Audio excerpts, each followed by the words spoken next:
friends, and thank you for joining us once again on the Real Talk Sports Entertainment podcast. I'm Jeff Dennis, and as with me as always, the famous Ian Holt, say hello, Hey, and Kevin Alice. And the infamous Kevin Oh, Alice. infamous. Oh my God. Trumped. All right. You guys have a fantastic third week in the NFL weekend? No. Wait, yes, I did. Yeah, you did. This week, Don't I lie. did. Your team won. This week- Your team didn't blow a 21-point lead. This weekend I did. Rams, no. And Everton lost twice now. Kevin's One not week. having a good week. Kevin's had. Everything is going wrong. Kevin was basically in tears at Buffalo Wild Wings. Oh, they lost again 3-0 today. That's funny. Oh, Aren't they it's supposed not. to be good? They finished 5th or 6th in the league last year. No. So that's enough. Out of 80 teams. Oh, That's good. I thought there were like 12 teams enough. I'm counting all 4 leagues because you can get relegated. Okay, fair enough. well. So Kevin's not having the best of week, but Holt's It's not going to great. I'm having a decent week. Holt's having a fabulous week as Lions his beat the Lions Packers. beat the Packers, of course. The Tigers are doing well. Yeah, Tigers are, well, we'll see. Not really. We will see. Well-ish. We'll get to that in a minute. Yeah. So today we're going to talk a little bit more about the hunt for October. Playoffs are just around the corner. There's only a few games left on the schedule. And we'll also get into a little Hope solo action. Haven't talked about her in forever. Since the body issue came out. Yeah. Yeah. Body So issue. we'll talk a little bit about her controversy, and then, as always, we will talk NFL. We'll look back at Week 3, and we'll look ahead to Week 4. So let's pass it over to the famous Ian Holt for a little MLB update.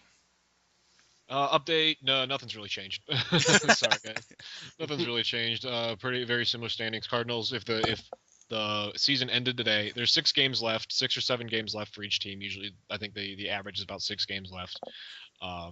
In the National League, we'd be seeing St. Louis versus LA, and then on the other side, Washington would be facing the winner of San Francisco Pitt. Very unlikely that changes. Not a whole lot happening here. I know the Reds are doing all right. The Brewers are doing all right, but for the most part, the lineup's set in the National League. The American League's very different. While the Detroit Tigers and the Kansas City Royals seem like a lock to make the playoffs, where they end up is kind of iffy. Detroit is right now, as of this recording, 1 game up on the Kansas City Royals for the American League Central pennant. Yep. Each with 6 games remaining. Both teams are playing Washington and Minnesota for the rest of the year. Not great opponents, even though Detroit's gotten beaten up by Chicago this year.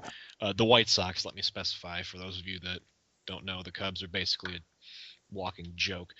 And the Twins aren't much better, and neither are the White Sox. So even though Detroit's gotten beat up by the White Sox this year, I don't see them losing many more games. They did drop a fantastic outing by Kyle Lobstein last night. Pitched 7 innings, only 2 runs, struck out 5, walked 1 with only 92 pitches.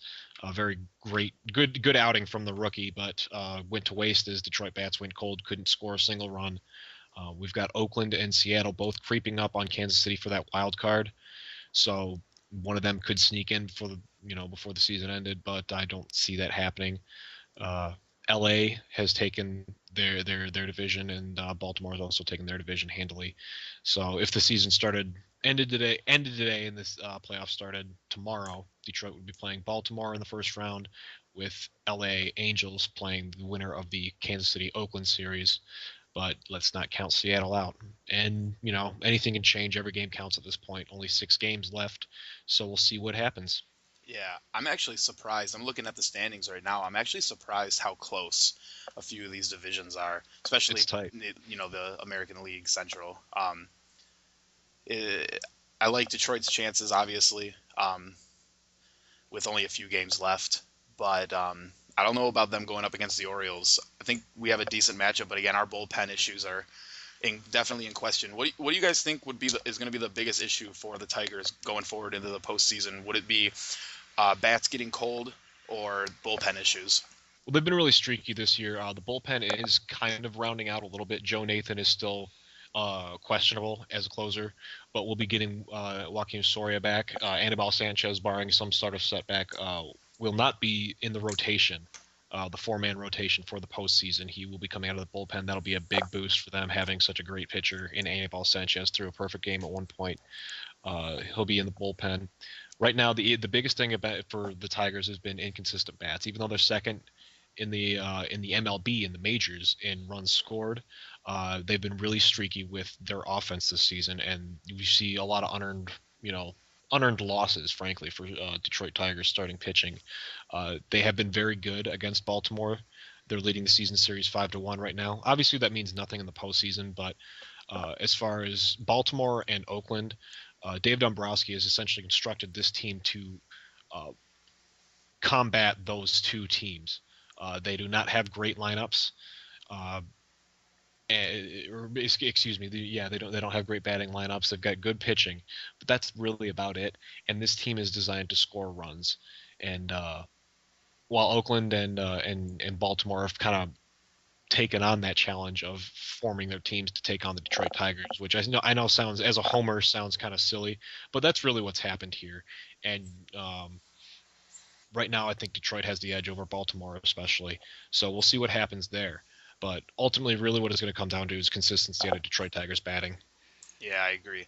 Now, this question is for you, Kev. I know we went into the season favorites for winning the World Series, but I don't know if that's necessarily a realistic goal at this point. What would you like to see from the Tigers that you would consider a successful postseason? Successful postseason. Mm, And obviously, we would like to see World Series, but I don't know if that's going to happen or if it's realistic. yeah, I'm trying to think of successful. I don't know, because we were so heavily favored before. Yeah. I feel like you at least maybe conference or division or whatever they call it in baseball. I think it's conference. Well, like there's conference. the division and then the American League and the National League. Yeah, that's what I mean. So at least the championship game. Making it to the World Series, I think, would be a big deal. Yeah. I think American I think either World Series between just for letdown's sake or what you call successful postseason. It's either got to be World Series or it's got to be conference championships. Yeah, I'm saying make it there. I think I agree. I think they need to at least make it to the AL title game. Yeah. What do you think, Holt? Right now, they've got the advantage over just about every other team in the American League they're going to be making the playoffs. Oakland they've beat up on over the years. Kansas City they've beat up on since day one. Baltimore they've beat up on all year. LA Angels look unstoppable right now. Yeah, they do. Mike Trout's really come into his own. Their lineup is out of this world. They still got Albert Pujols, and everyone forgets about how good Albert Pujols still actually is. With him getting taking kind of the back seat here to Mike Trout, and even Josh Hamilton. But and now this is kind of a sidebar. Mike Trout, who is widely considered to be the best major league player in the league at age 23, he's only going to get better, is getting paid $1 million a year for a salary. Wow. $1 million a year. Wow. Well, is that his rookie contract still? He's still on his rookie contract, so. but that's really not gonna change a whole lot till for a few more years. He's gonna be getting these small raises here or there, but he's getting, by comparison, Josh Hamilton, who Mike Trout has more than twice as many home runs, I think almost 3 times as many, twice as many RBIs, and he's hitting 50 points better than him, is getting paid $17 million a year. So there's that for you. That's the great world we live in baseball. But the LA Angels look unstoppable this year. I'd be really surprised if Detroit got by them. I'm hoping they can as a Detroit Tigers fan, but I see the American League Championship Series as the end game for the Detroit Tigers. Yeah, and you talk about a collapse.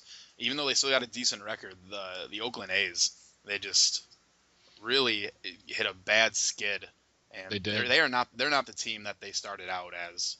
No, at one point they were the best team in the major league. Oh yeah, easy. So I guess we're all in agreement that they gotta at least make the American League championship series, and hopefully, maybe we'll get lucky and don't have to go up against LA, but you never know how it's gonna work out. All That's right. So we got some, of course, we have some more domestic violence in sports. What would a week in sports be without our ongoing segment, How Stupid Can People Be? How stupid can people Welcome, ladies and gentlemen, to How Stupid People Can Be. All right, so we're going to pass this one to Kevin. He's got all the information locked and loaded. So, Kevin, tell us a little bit about this Hope Solo nonsense. All right, so Hope Solo is going to be on trial for domestic violence for beating up her, I believe, sister and 17-year-old nephew. That's correct. Oh, so now the big controversy, because obviously, if they have any kind of proof, she's gonna be serving some jail time probably. But the big controversy right now is with everything going on in the NFL, child abuse, wife beating, more wife beating. Hope Solo, they all got suspended. Hope Solo is not getting suspended from the U.S. women's national team. Or I assume she's at a club. I think there are women's soccer clubs that would take her. So my big question is why? Why isn't she being suspended? This might rub Kevin the wrong way, but I think a little bit has to do with soccer really right now, and I think it is on the rise for sure. But soccer right now in the U.S. isn't, especially women's soccer, isn't a high priority. So I don't think there's a lot of public pressure as there was to suspend Ray Rice and to get rid of Adrian Peterson. So I don't think there's a whole lot of pressure to do much because people aren't going to lash out like they did with the Ray Rice thing. And I don't want to bring gender into it either, but we don't really see a whole lot of this coming from the female side, and I'm sure it goes on obviously, but we don't really hear a lot about it. So I don't know if that plays a role in this situation at all. But male or female, this is another horrific act by yet another superstar athlete, and it just seems to be getting worse and worse. It's either getting worse and worse, or we're just covering it closer because it's a hot topic right now. So I guess there's my stance on it. That makes sense to me. As to why, at least pressure-wise. Yeah. What about you? U.S. women's soccer is not as big as say the NFL, which most of these are coming from. Right. The National Felony League. Oh, yeah. What formerly known as the No Fun League. Yeah, formerly known as the No Fun League. Holt, any take? It's hard to find this story anywhere. I found it earlier when I was on my lunch break, but even on ESPN, it's not in the main news section. It's not on. It doesn't catch your eye right away. You really have to look for it. It's in the ESPN women's branch of the website, which I didn't even know was a thing. That's a thing? That's a thing. It should really just be included. It's ESPNW, and the website then the website doesn't work, so there you go. Yay, equality. I love equality. Yeah, right. And man, equality is so good these days. You have to really look for it to find it. But and that's where, and you guys are saying it right there. That's what it really comes down to is there is no equality here. I mean, women, and Jeff, you hit the nail right on the head. People don't care about soccer. I enjoy it when it's on, but people in U.S. don't. In the United States, right, exactly. right. Yeah, I thank you for clarifying that. People in the U.S. they don't care about soccer, and I enjoy it when I watch it with you, Kev. But for the most part, I don't seek it out. I don't really know a whole lot about it, and I don't care to. And that doesn't separate me. That doesn't make me any different than millions of other Americans who are much more interested in American football and and basketball, even hockey to a degree, and baseball. But and that's and ultimately she's going to get charged. We'll see what happens. Hope Solo is probably the biggest female star we've had since Mia Hamm. Yep. Yeah. And Wambach, or Abby Wambach. Thank you. And she's not even really getting a whole lot of press out of this. It was big news for a few minutes there, but for the most part, this has kind of gone by the wayside. Not a lot of public outcry. We'll see what happens if the story kind of gets mainstream, press. And we'll see if the United States Soccer Club takes action here. But for the most part, I don't see this going I don't see it going very far. Maybe some community service. She is a highly paid women's athlete, and I don't see her going to jail for this, which is a shame. As a follow up to that, actually, before you go, Jeff. Yeah. The U.S. women's soccer team has spoken up a lot about it already. Okay. I got the ESPN update last night. Okay. They said they won't be disciplining her at all. Okay. There will be no ban. Oh yeah, no, I was talking more about from the law, from the law. From the law. Yeah, we'll see about that. But the U.S. women's national team has said there would be no ban, nothing. Do we know how old the sister was that she, apparently, beat up on? I do not know that. I don't remember seeing it anywhere. I know the kid was 17. The kid was 17. Her kid was 17. So you got to imagine, she beat up her sister and her sister's young boy. So they're grown. We'll say anywhere between. Yeah, they're grown. Okay, they're grown. So I think that might play a role in it too, because when you hear domestic dispute or domestic violence against an adult, I think that doesn't hit home nearly as hard as Adrian Peterson beating up on his 4-year-old son. But that raises the Ray Rice question. Or Ray Rice beating up on a woman. That's true. That's true. And like we were talking earlier with gender, it's like, the immediate thought from a lot of people will be, well, how bad could she have really beat up on?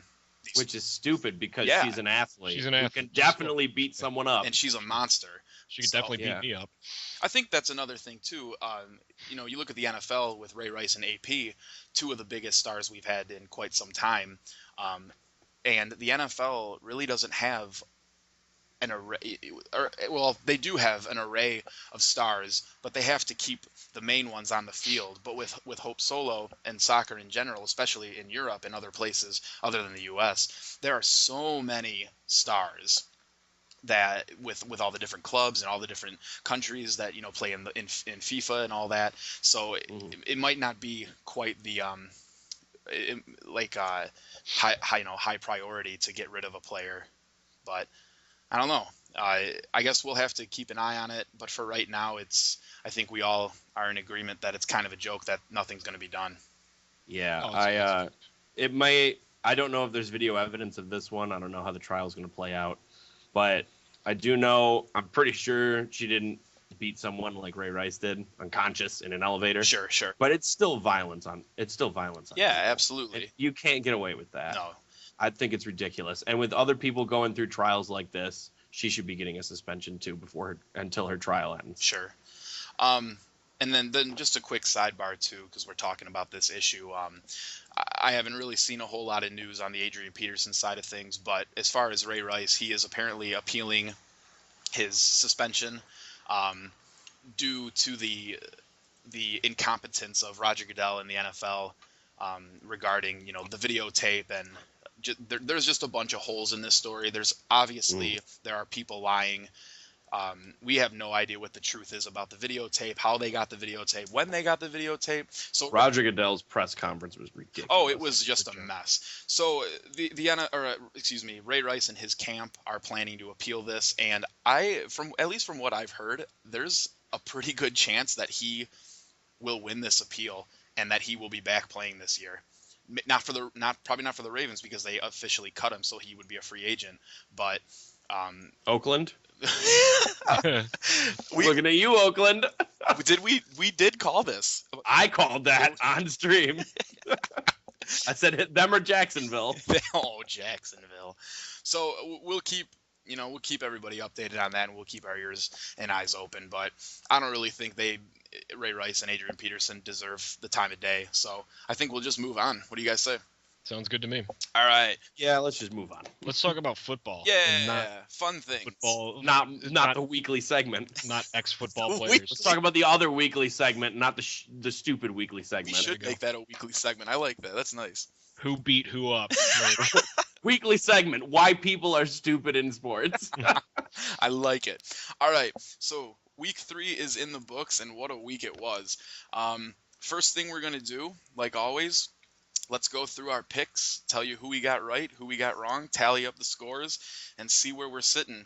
Just for some frame of reference, Kevin is in first place at 20 and 12. I'm in second place at 17 and 15, and Holt is 13 and 19. Let's see if any of that changes today. Kevin, how about we start with you? All right. I picked Atlanta, and in a crushing victory, they beat the Buccaneers, whom Jeff said would go to the playoffs at the beginning of the season. Yeah, well, here we are. Did you really say that? He did. I said it along with many other credible ESPN analysts, so get off my back. That's what happens when you follow them, Jeff. Oh, You boy. sheep. Just a quick sidebar. I don't mean to interrupt. For how bad that beating was, they were actually talking at halftime about some of the worst defeats in football history. Listen to this nonsense. Apparently, the biggest beatdown in football history came from the NCAA back in, I believe it was in the 50s or the 60s.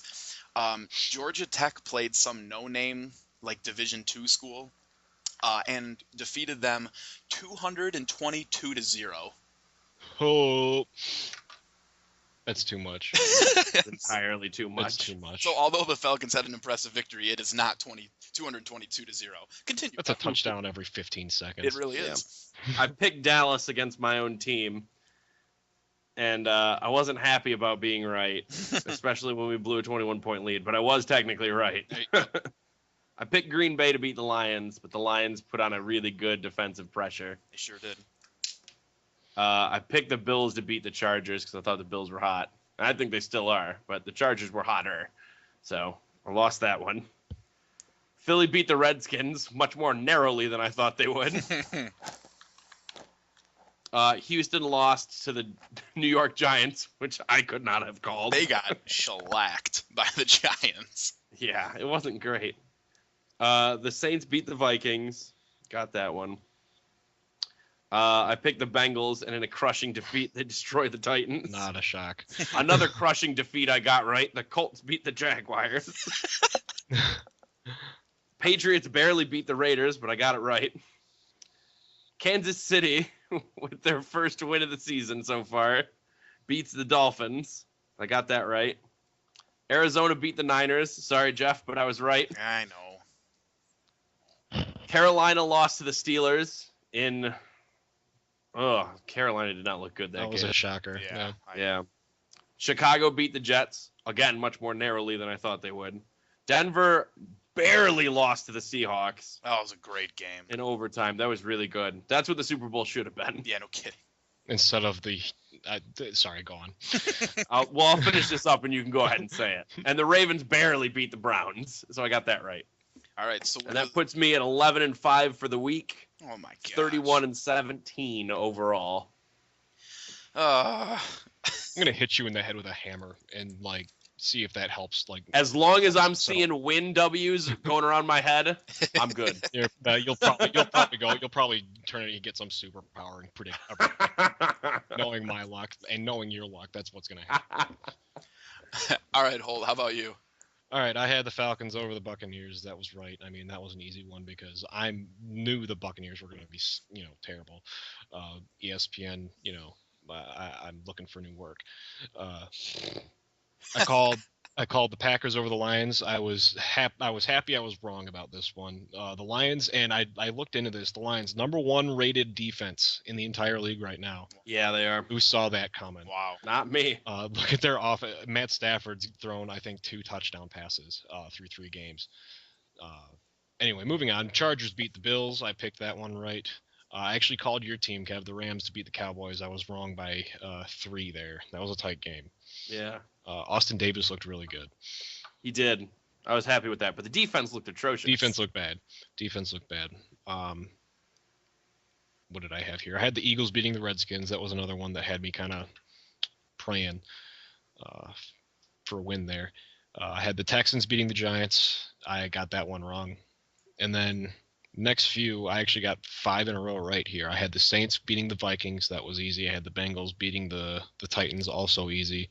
I had the Ravens beating the Browns. That one not so easy. The Browns beat the Saints. So Browns have been playing well. Who knows what to expect out of them anymore? Brian Hoyer had a great game, going 19 for 25, 290 yards and a touchdown. We'll get back to that game later. Colts, I called being the Jaguars. Easy win. Jaguars could very well go 0-16, tie the 2008 Lions for the worst team of all time. I had the Patriots beating the Raiders. That one was easy, if not a pathetic outing by the Patriots, who should have annihilated the Oakland Raiders, but just barely beat them. I had Jeff's 49ers beating the Cardinals. I got that one wrong, surprisingly. The 49ers are now 1-2. I did not see that one coming. Nope. And the Cardinals are 3-0. Yep, Cardinals are 3-0. Nah. I had the Broncos beating the Seahawks. I got that one wrong. That one really could have gone either way. You never know what's going to happen when there's the Super Bowl rematch happens. Right. I had the Chiefs beating the Dolphins. That one I got right barely. Actually, that was a pretty good blowout. I had the Panthers going over the Steelers. That one surprised me as well. Ben Roethlisberger looked like he was 10 years younger. And I had the Jets beating the Bears. Got that one wrong. So that puts me at 9-7 on the week, and 22-38 overall. All right. 22-38 is not bad. You're right there, Holt. You're one good week away. I finally went positive, so we'll see what happens. I'm probably going to screw it up this week. All right. Let's take a look at my picks. I had the Falcons over the Bucks, duh. I had the Bills over the Chargers. I got that one wrong. I had the Cowboys over the Rams. Got that right. I had the Eagles over the Skins. Got that right. I took Texans over Giants. Got that wrong. Who saw that coming? Yeah, I did not see that one coming. Nope. I took...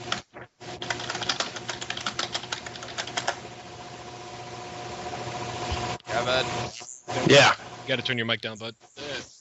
How is it up? Nothing changed. Oh, man.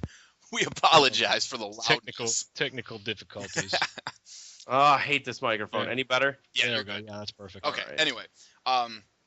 So I took the Saints over the Vikings. I got that one correct. I took the Bengals over the Titans. Got that right. I took Ravens over Browns. Got that right. I took Packers over Lions. Got that wrong. And I am thoroughly disappointed in the Packers this season. That was atrocious. Mm-hmm. Lions D's been good. Don't sell them short. No, absolutely. We'll talk about it soon, but it was bad. We'll get to that game. I took Colts over Jags because the Jags probably won't win a game. Yep. I took Pats over Raiders. Got that right. I took my 49ers over the Cards. I don't even want to give the Niners the time of day right now. Just embarrassing. I took Broncos over Seahawks in what will probably be the best game of the year. Got it wrong. I took Dolphins over Chiefs. I got that one wrong. And I took Panthers over Steelers. Got that one wrong. And finally, with the Monday night game, I took the Bears over the Jets, and they pulled it out. So that puts me at 9-7 for the week. Hey, we tied. Yeah. Yeah. And that will give me a grand total of 26 and 22. So, meh. Not the best. But, oh well. That's all right. Kevin's still in the lead. That doesn't make He's a gracious it right. ruler. That only makes it all right for you. Yeah. I'm a gracious ruler. I'll give you serfs some wins here and there. Let's talk about some. So Kevin starts. after 3 weeks, who do you guys think is your biggest surprise of the season so far, and then your biggest disappointment? How about we start with Kevin? Biggest surprise of the season. I'd like to say the Cardinals, but not really, because I knew they were good. I'm surprised that they've done so well so far. 3-0. Yeah, definitely. I thought they'd accrue at least one loss. I'm gonna go. I'm gonna go Cardinals for most surprising. I think they've really come out swinging. Okay. That's a good pick because they've had 2 tough teams to play. Yeah. Not New York. They didn't beat slouches for the most part. They had they had San Diego in that first week, and the Chargers are always an offensive threat, definitely. And then the San Francisco, I mean, I thought they were a Super Bowl contender. They made them look like kids. Mm-hmm. Sure did. They sure did. And who's your disappointment, Kev? Oh, disappointment. Yeah. Well, there's a lot of disappointments. There's a lot of disappointments this year. There's so many disappointments. I'm disappointed a lot in the Niners. Yep. I think that's bad. I'm disappointed in the Chiefs. But I think the most I'm disappointed in is the Colts. Ooh, really? Colts are 1-2 right now. Yeah. And the only good outing they've had is against Jacksonville, which doesn't even that's like a half a win. Yeah. That's a half a win. Like, I'm pretty sure they're going to be the division leaders because their division's so bad. But just looking at it right now, they don't deserve it. Yeah, I'd have to agree with that. Definitely. What about you, Holt? My biggest surprise, the Cincinnati Bengals, 3-0 to start the season. Oh, man, their team's so good. Beating Baltimore, Atlanta, and the Tennessee Titans. And not just beating them, really blowing out all abusing them. The Baltimore game was pretty close at a 23-16 win, but for the most part, and keep in mind they won not last week, but the week before, they won without AJ Green, their top receiver.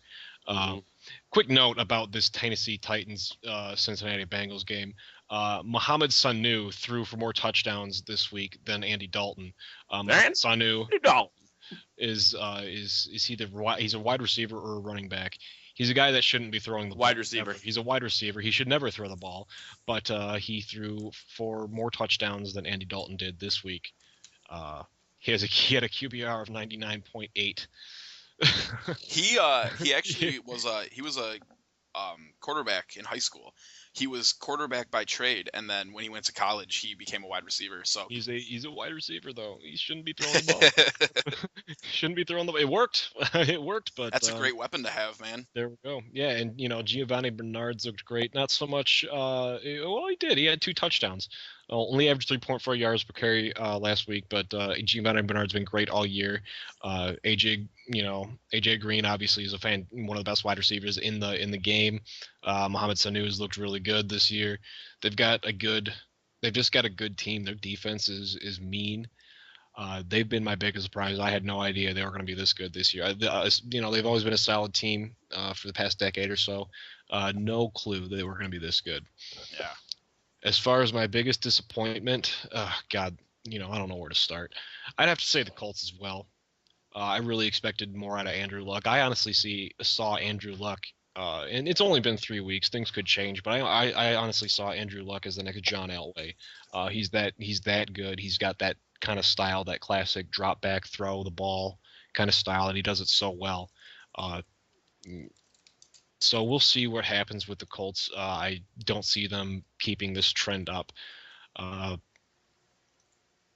especially because they lost to a couple good teams. The Broncos coming to mind specifically, but I got to give the Colts my biggest disappointment so far, especially. But we'll see what happens for them going forward. Yeah, I would tend to agree too, but let's not overlook Andrew Luck either. He's played really well. He has 9 touchdowns through three weeks. He does have 3 interceptions, not great. And he's averaging 304 yards a game. So, and with a completion percentage, it hasn't even really been Andrew Luck that's been the problem. The Colts defense. Their defense is not just great. been atrocious. It really has been. It really has been. They allowed the Eagles to come back so hard. Yeah.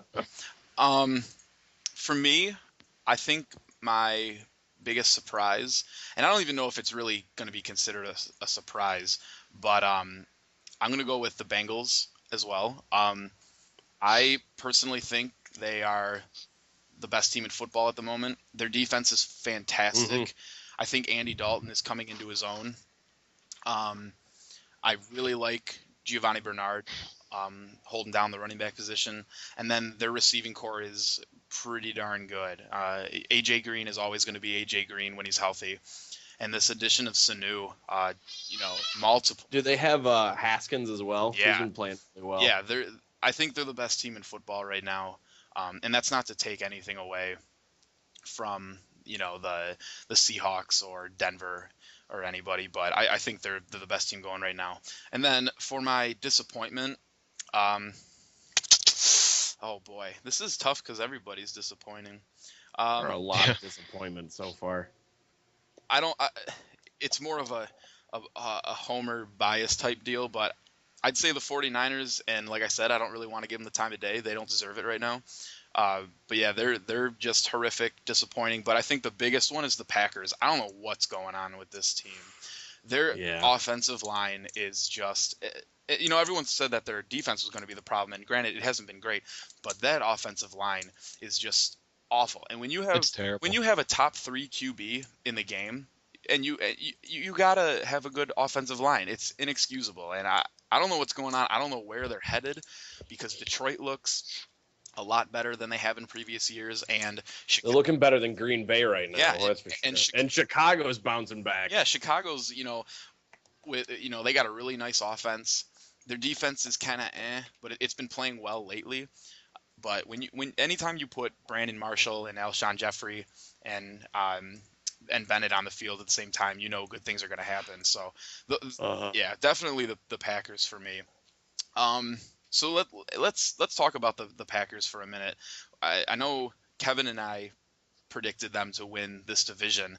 I think, did you take the Lions? I was actually out that week, so I didn't get to make my prediction. Oh, that's but right. I do have the Lions taking the division over Bay and Chicago. So I mean, what do you guys think's going on with this team? In the well, with the you said it right there, with the Packers, their offensive line is terrible. The defense isn't great. I think Aaron Rodgers is on the downslide a little bit. He's still an elite quarterback, but he's getting up there in years. Even when he had options to throw to, he didn't throw great. He underthrew quite a few passes to both Jordy Nelson and Randall Cobb. He just hasn't had any time to throw. He hasn't hit. They just rush him. Well, even on the rare occasions where he did, he messed up a few passes big time there. There was a couple, but and every quarterback has a couple. The D line was definitely all over him. And keep in mind, I'm not trying to bash Aaron Rodgers by any means. I know he's still an elite quarterback, but he's been playing pretty poorly. We'll see what happens. We'll see what happens. We'll see if they try and make any fixes to their offensive line, maybe a coaching change or anything. Look to free agency or something, because right now it's bad. I don't see them improving very much. But I see them going downhill. I mean, imagine how bad that game would have been if Detroit's offense could have gotten going. If Matt Stafford fixes up a few of his mechanical issues and starts throwing. Yeah. Think about this stat. Rodgers is throwing 64 for 102. Which is not the Aaron Rodgers completion rate. Little more than 50% there. It's a little more than 50%, which is all right for a quarterback. Like it's not good. No. It's not the numbers that I'm used to seeing Rodgers throw. I'm used to seeing like 70%. Oh yeah. No, well we see him throwing, for a high percentage. We see him. Yeah. Well, I'm used to also seeing an offensive line that, gives a damn. Just taking control. But that's really the biggest problem with the Packers is their offensive line right now. As far as, concerning defense, they haven't been great, but right now that their biggest need is in that offensive line position. They need to protect their quarterback. He's what made them so good in the past, and he's going to keep them going for the future. Yeah. Yeah. And I think too with the Pack, I think Eddie Lacy, for how poorly he's played, it's not necessarily on him. It's the offensive line. Again, the offensive line just doesn't give him any holes. Right. And They almost have to switch because it doesn't look like Lacey plays. Because I like if Green Bay were to switch to this kind of offense, because Green Bay really just does the traditional rush. But if they could do some kind of like pass outlet offense, Right, yeah, exactly. like a screen pass offense, like Kansas City did last year with Jamal Charles, Mm-hmm. I think that offense would work a lot better than their current, just hand the ball off. Yeah, I agree. It might give him more space to actually do something. Yes, he's probably a bit more of a power back, and I haven't seen his pass catching ability per se, but it's got to be better than what's going on right now because you don't have to depend on an offensive line for a screen. Right. You can just toss the ball when they eventually come at you. Just toss the ball off to him. They'll all be concerned with you. Yeah. We'll see what happens with Eddie Lacy. He obviously had a great season last year, reigning offensive rookie of the year. Excuse me. But I don't really see him. I'm not totally sold on him yet. I think he's going to be a great running back, but I don't see him as any more than kind of a glorified power back, kind of like in the Steven Jackson mold back when he was playing for the Rams. I don't necessarily think Lacey's a workhorse, though. I don't think he could run an offense like Steven Jackson did. No, he definitely he's not that good. He's gonna be a very good running back. We'll see. He's gonna be a good running back. I don't want to say great, but he's gonna be a good running back. We'll see where the quote unquote experts at ESPN seem to think he's the best running back in the league. We'll see where that happens. I don't see him that way.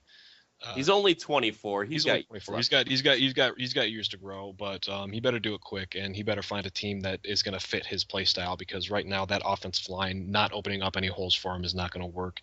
He's going to flounder and go nowhere if that is the case. So that's another reason for them to really try and fix this O-line. Yeah, I agree. All right, moving on. Let's talk a little. Let's see who was an interesting match. You know what? Let's talk Super Bowl rematch.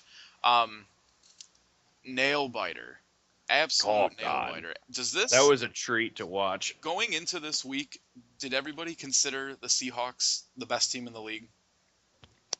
I didn't. I think I did. I think I did as well. But even with that loss. Yeah. What do you think this win does for Seattle? I actually don't know if it does anything. If anything, it doesn't make them look as strong. Because they dominated them in the Super Bowl. Yeah. And now you're taking it to overtime to win. It's a good point. I mean, I don't know. It didn't really help. It didn't help my opinion of them, but I don't know if it hurt it. Because they did beat a very good team. Probably the second best team in football right now. Other than maybe the Bengals. Right. But yeah, I think the Seahawks still look really strong. Right now, Seattle has nowhere to go but down. They win every win they get. They're gonna be the favorite to win. So every time they win, they're not gonna gain a whole lot from that win other than confidence going towards another Super Bowl run. Against the Broncos, that's a big confidence booster, especially pulling out the win in overtime. But for the most part, they're going to be favored to win in all matches going forward, all games going forward. We're not going to see them getting a win that really, quote unquote, matters, because they're expected to win, just like the Broncos were expected to lose this game. I think all three of us, Kevin, I think you and I picked the Broncos. Jeff, I think you picked the Seahawks this week. Am I right in that? I think everyone picked the Broncos. We all picked the Broncos? Yeah, I picked the Broncos as well. Okay. Yeah. Well, we all picked the Broncos, so we expected we were calling the upset. Peyton Manning has looked like Peyton Manning. I don't know. See, I think both of those teams are so comparable that I don't think there was an upset. It's a tough call.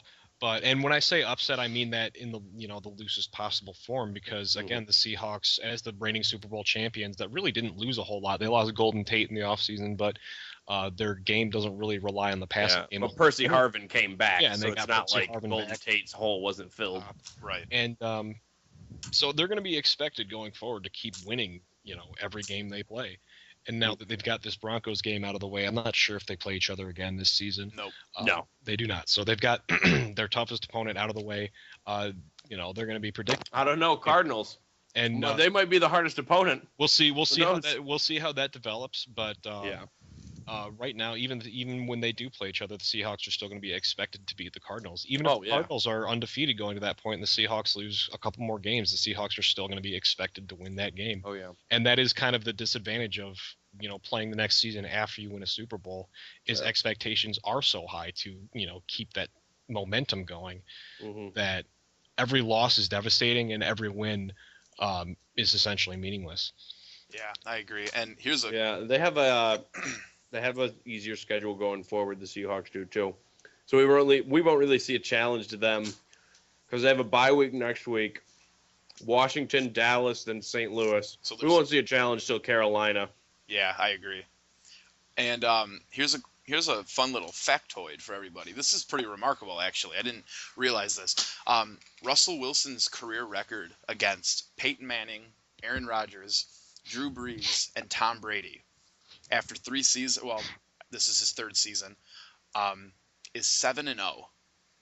Wow. Yep. He has not lost to the 4 best quarterbacks in the NFL. That is impressive. I don't think we give this kid enough credit. I think he was a 2nd-round pick. He is, in my mind, he's. I don't know if he is a better quarterback than Andrew Luck. I wouldn't go that far, but I tell you, he wins, and I don't really like the he's a winner attitude, like the whole Tebow thing, just win kind of a thing. But the Seahawks are so good, and Russell Wilson is perfect for them. Perfect. So I think he's incredibly underrated at the moment, and I think he has the brightest of futures with him and Pete Carroll going forward. I couldn't agree more. Yeah. Now. Yeah, I don't see a reason for him to leave him. And he's a good kid too. He's a good guy. He really is. He's well spoken. he is. He's well educated. He's great in the community. He gives back to the community. He doesn't get in any trouble. Just comes in, works hard, does everything you could want out of a role model. Doesn't complain. He's a great. I'm hoping he can keep this up. I'm hoping the fame of the NFL doesn't get to him and we see some scandal down the road because he's a good guy. He's a great. He's a good kid. So I want to see more out of Russell Wilson going forward on the field. Not necessarily on the field, but I just want to see more of him. Yeah. And it's why I really can't hate the Seahawks either. Richard Sherman, whatever. The whole hype about the 12th man, which is more annoying than anything. But I'd rather be annoyed by a team than be depressed by seeing what their players are doing to their families and friends. No, couldn't agree more. Couldn't agree more. Now, speaking of the Seahawks and the Broncos and where we think these teams are, currently ranked, I'm looking at the NFL through ESPN, the NFL power rankings going into Week 4, and I'll just list off the top 5 for you guys and see if we agree. At number 1, they have the Seahawks. Number 2, they have the Bengals. 3, Broncos. 4, Eagles, and 5, Cardinals. What do you think? Not what you were expecting when we came into the season, I know, but yeah. certainly I think correct for right now. What about you, Holt? I'm gonna take a look at the. I think the Cardinals and the Bengals. I think the Bengals should be number 1, frankly. I agree. I don't know that the Bengals have beaten enough people. I guess the Seahawks beat the Broncos, and the Seahawks beat Green Bay. They beat Green Bay, but Green Bay has not looked good this year. So I don't know how much stock we can actually put into that. You can definitely put stock into the Broncos, though. Oh yeah, and the Broncos, that's a big Broncos is a huge win. That's as big as it can be, really. Yeah, the Bengals, even though they trounced 2 teams, trounced them. I don't know, because Atlanta did so poorly last year, and they're just bouncing back. So I don't know how that's going to last. So I don't know how much stock you can give them for an Atlanta win. Atlanta didn't do poorly last year. Yeah, they did. Oh, they were awful last year. Oh, they were terrible the last year. Falcons? They won 2 games. They That won was the 2 year. games. That was the year before that they were. No, that was last year. Yeah, the year before they were 14-2. Yeah. Okay, that's what I'm go. thinking about. Yep. Falcons were terrible last year. Um, Granted, I would attribute that to losing both of your star wide receivers. yes. But you still don't know how much stock you can put into it coming off of 2 wide receiver injuries. Right. So we'll see. And the Cardinals, again, I just don't think they've beaten. They just haven't beaten the caliber of opponents that the Seahawks have. Now they'll have a chance with the Seahawks bye week to prove me wrong. Well, they're on a bye week as well. Well, the Cardinals are. And the Bengals are actually. Yeah, Bengals are too. Yeah. The Eagles, the only other undefeated team. Well, and let me touch on the Eagles real quick. They do not deserve to be a top 5 ranked team. I don't think so. Let me tell you why. if you think a team can consistently come back from 14-0, you're wrong. And the fact that they play like garbage in the first half and have miracle second halves doesn't make you a top 5 team. I can get behind the Cardinals being a top 5 team because they actually are playing. Yeah, I'm behind that. But come on. I mean, I like Nick Foles. I like LaShawn McCoy. But they are not a top 5 team. I think I would take the Patriots over them. I think the Lions are better than them. I think the Bears are still better than them. I don't put any stock into the Eagle hype. What do you guys think? They're gonna get exposed.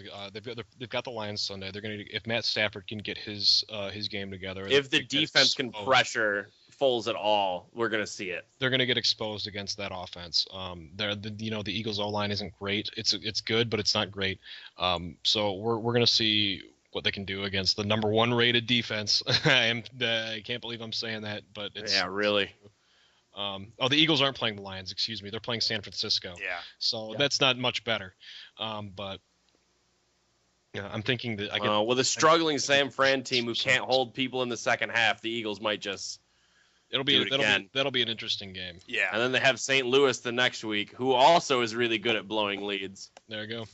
Yeah, I'm looking at their schedule right now, and I did pick Philly next week to win that game, but I think the next few weeks are going to be a big test for the Eagles. They have San Francisco this coming week, a good defense when they want to play, apparently.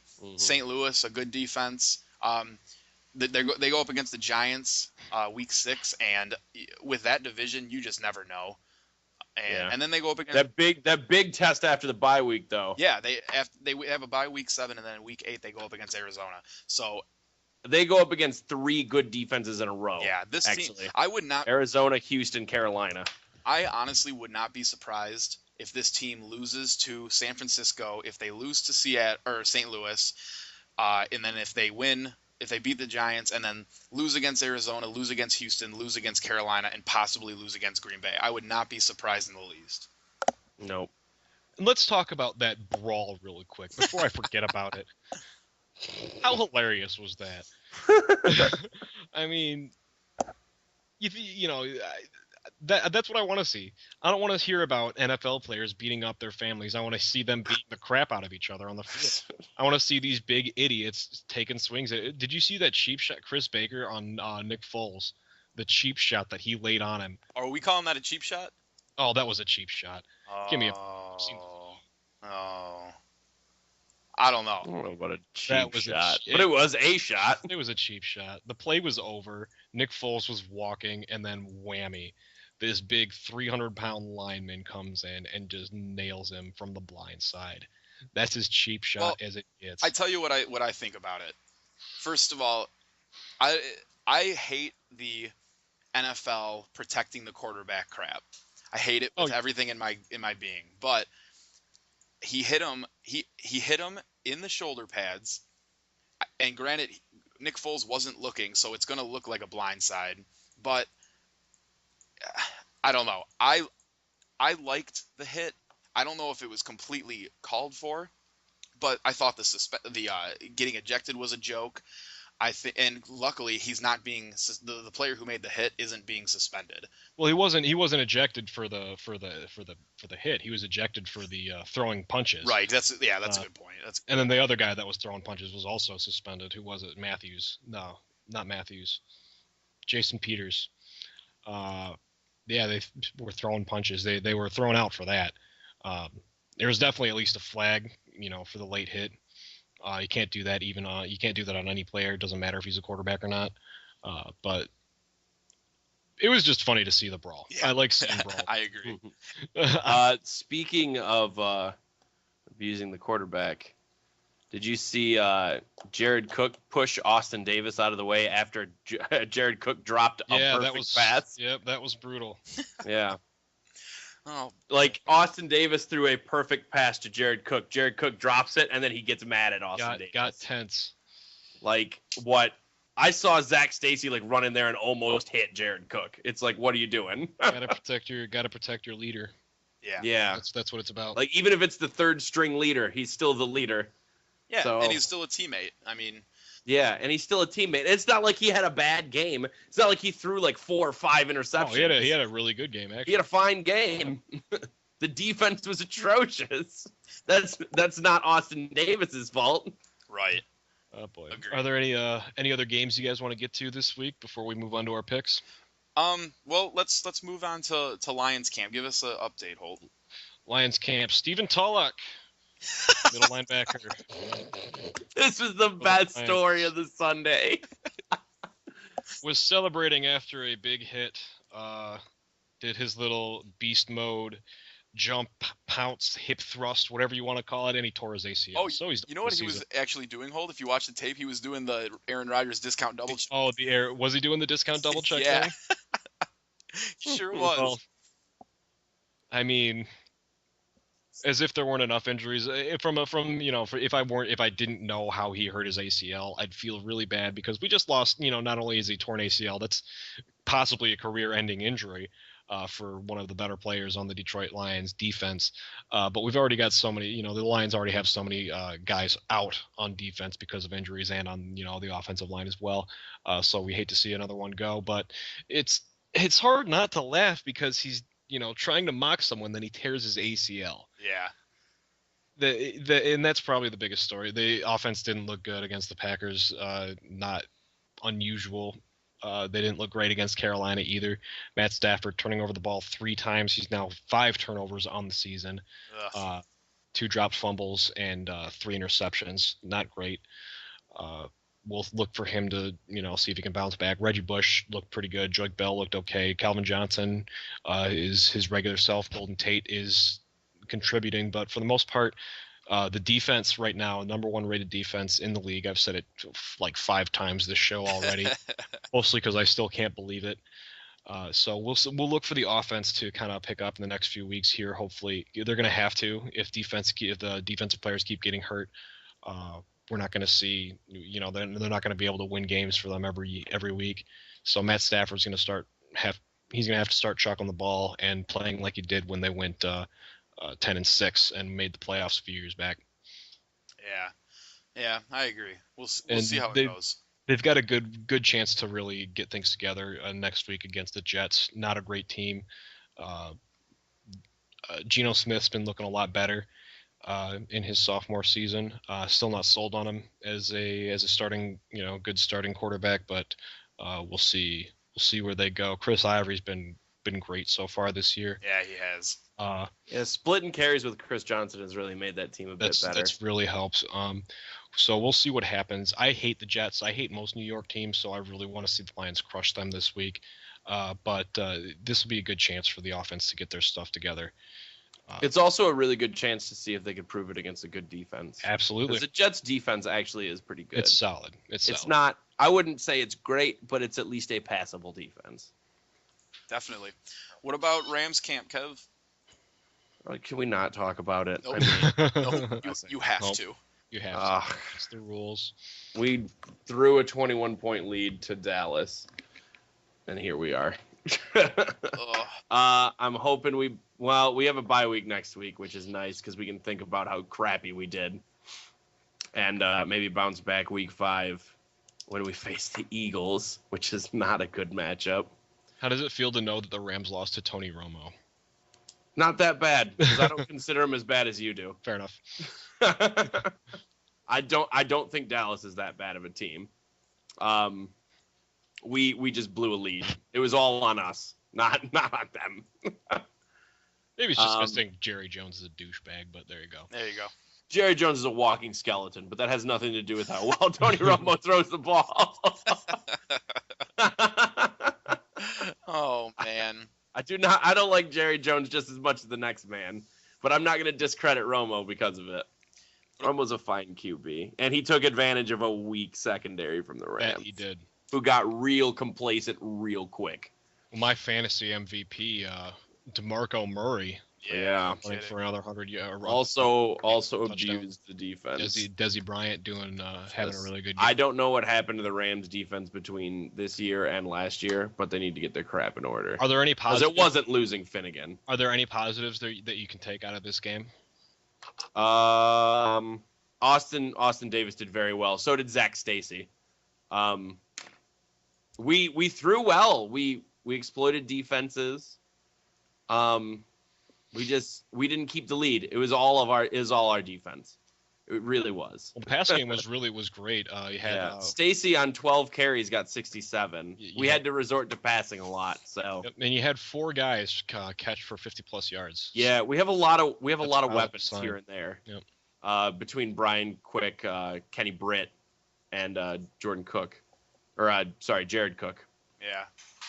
And Zach Stacy has become kind of an outlet back here and there too, which is nice to have a back that can do that. But no matter how good our offense looks, our defense has to get in line. Because this isn't the defense that I remember from last year. This wasn't the top 5 defense that I remember from last year. Yeah. And I'm not positive what happened. I think Quinn's in. Quinn just hasn't been doing well. We lost Long to an injury, which is kind of tough too. But it's no excuse. Agreed. Anything else, Kev? That's about it. All right. What about you, Jeff? You got anything to add about the 40? We already talked a lot about the 49ers. You got anything else? Yeah, more disappointment from the Niners camp. Yeah, it's not looking good. As I was telling you guys earlier, I was looking at their schedule, and I figure if they lose another game before the halfway mark, they're in serious trouble of not making the playoffs. And they got a tough opponent next week. Yeah, just because they got to play the Cards again, and then they're gonna have to play the Seahawks twice, so it's not looking good. I was also talking to you guys earlier about the prospect of getting Jim Harbaugh is being talked about as becoming the next University of Michigan head football coach, and I think that might be getting into his head a little bit, just because I don't see the cool, calm, cool, collected, organized San Francisco team that I'm used to seeing. And for whatever reason, this team has decided to go away from the ground and pound physical offense that they are known for. And Kaepernick is throwing the ball all over the field. And it feels like when you watch a Niner game, he's running the ball more than Frank Gore, which is a travesty. I understand that Kaepernick is a freak of nature athletically and speed-wise, but you have a future first ballot Hall of Famer and the running back position, and we're not using him at all. Frank Gore only has 139 rushing yards on the season, which is ridiculous. He's just not getting the ball enough. But going up against the Eagles, I'm worried. I wouldn't be surprised if San Fran gets back on track, but the high octane Philly offense is scaring me a little bit. I just hope that some of these guys who are hurt or /suspended get back, like Alden Smith and Navarro Bowman, and hopefully they'll make a difference once they're back. But it's not looking good for the Niners in terms of Super Bowl or bust, like most of their camp was saying. So that's all I got from the Niners. If you could go back in time, would you stay with would you keep playing Colin Kaepernick, or would you go back to Alex Smith? Based on what you have now, which one of those guys would you be playing? It's hard to say Alex Smith, just because we saw what Kaepernick did that first year where he came in once Smith was hurt. I mean, he got him to the Super Bowl. That's pretty outstanding. And, right. And last year he had a phenomenal season, coming up short against the Seahawks.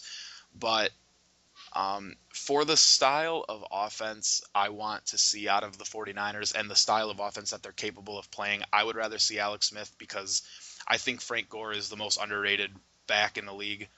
And I think the power game is a lost art. And I think they're one of very few teams who play it well. And I think they're getting too finessey. And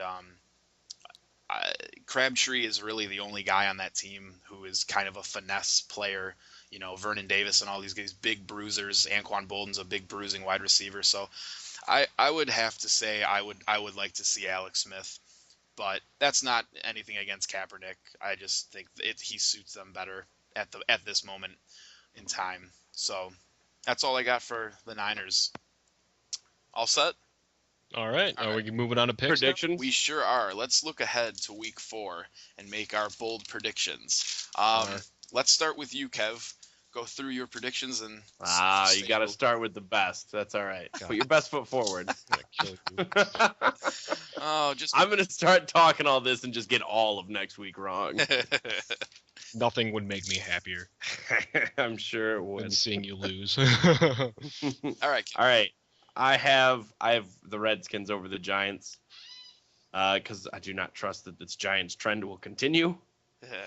I have the Lions over the Jets because I think the Lions defense is too much for the Jets to handle. They don't have enough power to get through it, no matter how many picks Stafford throws. This one's tough. I'm gonna pick the Bills to beat Houston. I'm gonna be back and forth on that a lot, I think. I have the Colts over the Titans because duh. Another easy Colts matchup, assumedly. I have the Panthers over the Ravens. I still have a lot of faith in Carolina coming through. I have Pitt over the Buccaneers because the Buccaneers look sloppy. I have Miami over the Raiders because Raiders. I have Chargers over Jaguars because Jaguars. I have Falcons over the Vikings because the Falcons' domination of the Buccaneers will continue. I have the Eagles over the Niners in a tough call because it's at San Fran and they need a bounce back win. I have New Orleans over Dallas because Dallas has a lot of holes in that secondary. I have Patriots over Chiefs because the Chiefs have thoroughly unimpressed me. And in probably the tightest game for me to call, other than maybe Bills Texans, I'm gonna call Bears over Packers. Okay. Solid picks. How about you, Holt?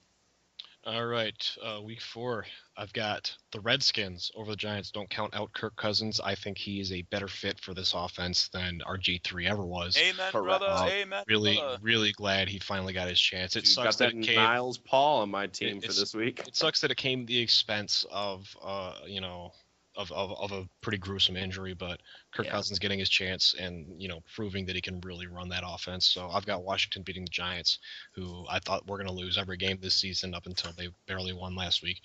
I've got the Lions. They won pretty handily. They did win pretty handily, didn't they? Anyway, moving on. I've got the Lions beating the Jets. Got to go with my home team here. I think they're going to fix some of the problems that they had on offense this week against they've got a decent defense, but it's unimpressive overall. The Jets do, and if not, the defense is going to run wild on Geno Smith. I think that's more of the tell. I've got the Bears over the Packers. Packers, I think, are really sliding downhill. They could, surprise us with the win here, but I think I don't see Green Bay going over Chicago. Chicago is not that impressive this year either. Their receiving core with Alshon Jeffrey, Brandon Marshall, and Martellus Bennett are great, but overall, they're missing something that's going to put them over the top. And quarterback Jay Cutler's been okay, but I see the Lions taking this division for a reason. I've got the Bills beating the Texans. I'm still not totally convinced that the Texans are going to keep moving up. Especially they lost Jadeveon Clowney They lost Clowney. Yep. So that's going to leave. I don't think the Texans should be 2-1 right now. I think the Bills are on the rise. We're going to see them beat the Texans this week. I've got the Colts over the Titans. I think they've corrected their whatever it was that was holding them back before. Again, it was only Jacksonville, but they annihilated them, and I think that's a big confidence-boosting win just to know that you can still get it done, on the big stage. So I see the Colts beating the Titans this week. I've got the Panthers beating the Ravens. I'm still not totally sold on either of these teams, but I like Cam Newton more than Joe Flacco just because he's a little bit more dynamic as far as his game is concerned. He can throw the ball. He can run the ball. He's got a better receiving core. Their defense is impressive. That front seven is just absolutely nasty. So I don't see the Ravens. I see the Ravens going down here pretty hard. I've got the Steelers over the Bucks because they're terrible. Like I said, they would be. Suck it, Jeff. I've got the Dolphins beating the Raiders because Raiders. Dolphins big blow losing Kenosha Moreno. I don't know. Is it Kenosha or No-Shan? I don't even know. It's No-Shan.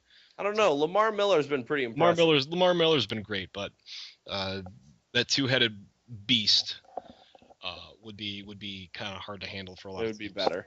I've got Philip Rivers beating Jaguars. Have they finally moved on to Blake Bortles? Yes, he's They officially did starting. last week. I know they put him in halfway Um, through. I'm gonna start him finally. Yes, Blake. It was announced today that Blake Bortles will be starting for the Jags, and Fine. Teddy Bridgewater will be starting for the Vikings. Fine. Nice. That's what they I don't see posted to why. do I don't see why they waited. What did they have to lose? Yeah, no kidding. to try and keep the system, I guess. Any chance of being good. But moving on, I've got the Falcons over the Vikings because Teddy Bridgewater, the jerk's still out on him. Obviously, he hasn't had a start yet. We'll see where he goes from here. I think he's going to be great, but the team itself is still not great. So I've got Falcons winning again. Matty Ice, Julio Jones, Roddy White. It's dangerous stuff. Ooh. I've got the 49ers beating the Eagles. This losing, trend is not going to last. I think they're going to bounce back. They're going to beat the Eagles. They're going to expose the Eagles this week. I can't wait for it to happen because I hate Philadelphia. All Philadelphia teams across all sports. I really dislike anything outside of Detroit. So, But it's always sunny in That's Philadelphia. that's probably not a good Oh, thing. Kevin, no. Boo. I do love that show, though. I've got the Cowboys beating the Saints. Saints have not looked good. Did I really write that down? I did. I forgot why I wrote that Did down. I really write that down? I forgot why I wrote down the Cowboys beating the Saints, but Well, didn't you say you'd never pick Dallas to win a game this year? no, I said that about New York. No, you said that about Dallas too. Eh? I remember this discussion. Well, we established earlier that I'm a liar, so That's fair too. Cowboys going over the Saints this week for some reason. I forget what. Then I've got the Chiefs upsetting the Patriots. I think the Chiefs have kind of fixed their ways. I think the Patriots are on the downslide. I think the Chiefs are going to get it together. Alex Smith is a very solid quarterback. They've got Niall Davis and Jamal Charles in the back. Jamal Charles will probably be starting this week. Jamal so Niall Charles. Davis will probably be a non-factor. We'll see. I think Niall Davis has been very impressive. I don't think. I know, think they which is just- why I hate to see him go. I don't think they're just going to push him out of the offense. They're going to find a way to use him, whether it's in that kind of slot. They could throw the ball. Maybe they throw the ball to him. Maybe they run with. Well, the two-back Jamal system. Charles always took those touches. So Maybe they run with the two-back system. yeah, maybe Niall Davis takes the carries. It's Jamal interesting. Charles takes the passes. It'll be interesting to see what happens. It will be very interesting. I see the Chiefs bouncing back and taking the Patriots in this one. And a side note on that game too. The reports are saying that Jamal Charles is still questionable to play. Still questionable. And even if he does suit up, I think they're going to integrate him into the system slowly. So they'll probably do limited touches. Yeah, I think Niall Davis will actually still be the primary back for next week, even if Jamal's back. But that remains to be seen. We will see. Yeah. All right. Let's see. I'm taking the Skins over the Giants.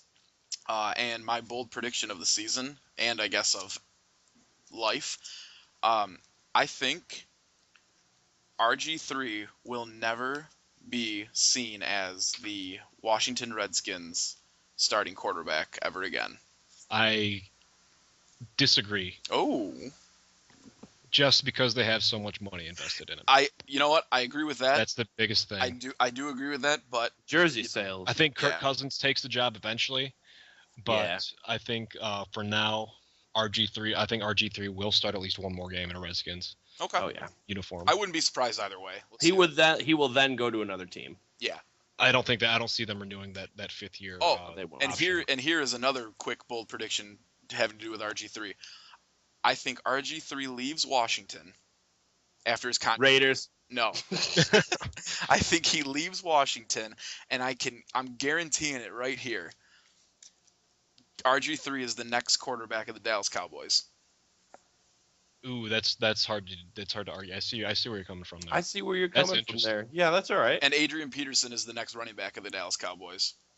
Yeah, well, we established that a few weeks. Once he'll be out of his contract in 2 years. Assuming once he comes out of jail. once he gets out of jail. All right. Anyway, He's still in. Apparently, I've read he's still in denial about his chances of coming back. He still thinks he's gonna come back this season. yeah. Well, he's an idiot. He thinks, yeah. All right, He's not sorry. coming Anyway, carry on. I have the Bears over the Packers. I just think the Bears offense is going to be too much for them to handle. I'm taking Bills over Texans. I like where the Bills are going. I don't like where the Texans are going. Colts over Titans. I think it'll be a decent matchup. I like what the Titans are doing. And I think Delaney Walker, tight end for the Titans, is going to have a monster game, but I think the Colts will still pull it off. I'm taking Ravens over Panthers. I don't really know why, but I'm taking them. Dude, sometimes you just got to go with the gut. Yeah, I'm just flipping a coin. I have Lions over Jets. As long as the Lions can contain Chris Ivory, which I think they will. So I'll take the Lions in that bout. I'm taking Steelers over Bucks because the Bucks looked very similar to a JV football team. I was going to go with freshman. Oh, okay. Well, they have freshman teams though. I don't even you see, remember. a freshman team probably wouldn't have scored any points, but the Bucks did. Oh, there you go. Yeah, but they scored points against like the second line. There you go. That's like when a Division I school comes in, romper stomps someone, then plays their third string, and then one touchdown, they think they're hot. They're hot. Yeah, agreed. I'm going to take the Dolphins over the Raiders because nobody cares about the Raiders. Nobody cares. I about will the take Raiders. the Bulls. I forget they're a team sometimes. Except for Ray Rice, who's going to get hired by him. Ray Rice. Ray Rice, AP, and Jamarcus Russell are going to be on the same team one.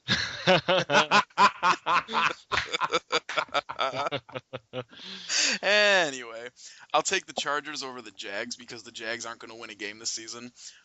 Correct. So I that think would, all three of us just said that now. yeah, that's gonna Unless Blake Bortles just like magically leads them to greatness. yeah, no kidding.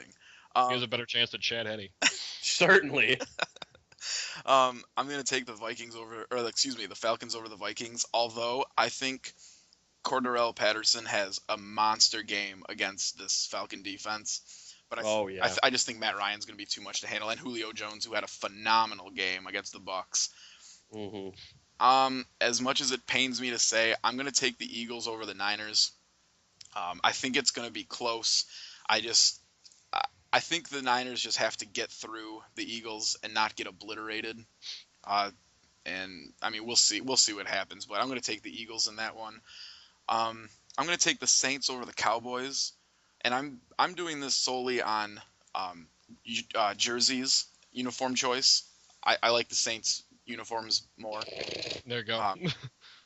Yeah, and Tony Romo. I can't get behind that guy. And then I'll take the Patriots over the Chiefs. I have a really hard time picking against Tom Brady and Bill Belichick, and I think Julian Edelman has. Could this guy even be on any other team? I mean, no. Simply no. It's the Bill Belichick. If nobody thought Tom Brady was going to be any good, nobody thought Danny Woodhead was going to be worth a damn. It's the same thing with this guy. I mean, yeah, it's phenomenal what that club can do, and I think they get by the Chiefs, especially without a healthy Jamal Charles. Yeah. So that's pretty much it for my picks. We will look ahead to Week 4. Hopefully, we get all of our picks right. Wouldn't that be great? Hopefully, my fantasy team scores more points than Jeff's. oh yeah, Nope, not gonna happen. Yep. Ain't That's gonna gonna happen. happen. Anyway, I just don't lose. anything else, you guys? We will be hockey season's coming up soon. Woo-hoo, hockey Yep, season. preseason. Yeah, we're doing preseasons right now. Preseason started yesterday. I will be talking about hockey soon. Not necessarily on this show. I'll probably be sitting. Probably necessarily on this show. I'll probably be sitting in a corner talking to myself as well. Of course.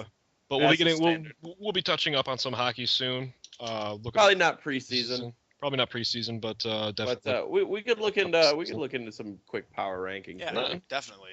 I'd be willing to do that. Definitely. Not a whole lot that happened this offseason. Not a lot to expect. Yeah. It's hard to keep up with hockey. But hockey season's coming up. I'm excited. My Red Wings poised to make a 24th consecutive playoff appearance. Yeah. My Blues poised to hopefully make the playoffs. They'll make the playoffs. Hey Jeff, can you name 4 hockey teams? Yeah. The Red Wings. Okay. The Blackhawks. Yep. The Canucks. Okay. And the I the just mighty said one. the Mighty Ducks. Oh, they're just the Ducks now. I don't care. Wrong. Just Wrong.